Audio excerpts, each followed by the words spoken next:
Manchester ইউনাইটেডের নতুন coach Ruben আমোরিমের অধীনে দলের ব্যর্থতার জন্য কোচকে দায়ী করা ঠিক নয় বলে মন্তব্য করেছেন ক্রিস্টিয়ানো রোনালদো।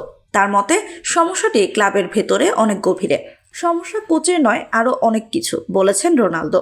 তিনি শুক্রবার দুবাইয়ে গ্লোব সকার অ্যাওয়ার্ডে বক্তব্য রাখেন এবং উল্লেখ করেন, যদি তিনি ক্লাবের মালিক হতেন তাহলে সমস্যাগুলো ঠিক করতেন।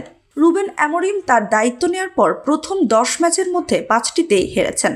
প্রিমিয়ার লিগে ইউনাইটেড তাদের শেষ 5 ম্যাচের মধ্যে 4টিতে হেরেছে।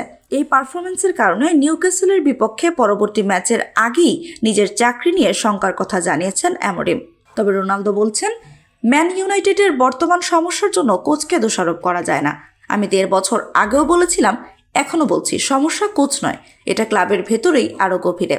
কোচ বদলালেও যদি মূল সমস্যা ঠিক না করা হয় পরিস্থিতি বদলাবে না। রোনালদো তার বক্তব্যে ভবিষ্যতে কোনো বড় ক্লাবের মালিক হওয়ার ইচ্ছার কথা জানিয়েছেন। তিনি বলেন, আমি কোচ বা ক্লাবের প্রেসিডেন্ট হব না, তবে হয়তো মালিক হতে পারি। এটা নির্ভর করছে সঠিক সময় আর সুযোগের উপর।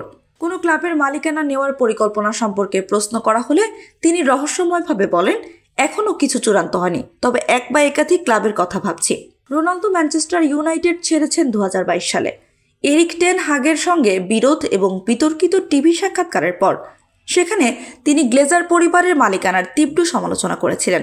বর্তমানে ইউনাইটেডের ফুটবল অপারেশনের দায়িত্বে আছেন স্যার জিম র্যাডক্লিফের ইনিওস গ্রুপ। তবে রোনালদোর মতে ক্লাবের অভ্যন্তরীণ সমস্যাগুলো এখনও সমাধান হয়নি। রোনালদো তার দেশি কোচ আমোরিমের প্রশংসা করে বলেন, স্পোর্টিং লিসবনের হয়ে তিনি দারুণ কাজ করেছেন। তবে প্রিমিয়ার লিগ আলাদা, এখানে প্রতিযোগিতা অনেক বেশি, কিন্তু ঝড় কেটে গেলে সূর্য উঠবেই। আমি ইউনাইটেডের জন্য শুভকামনা জানাই, কারণ ক্লাবটি আমি এখনও ভালোবাসি। এই অনুষ্ঠানে রোনালদোকে 2024 সালের সেরা মিডল ইস্ট প্লেয়ার অ্যাওয়ার্ডে ভূষিত করা হয়। সৌদি আরবের ক্লাব আল নাসরের হয়ে তার দুর্দান্ত পারফরমেন্সের জন্য তিনি এই পুরস্কার পান।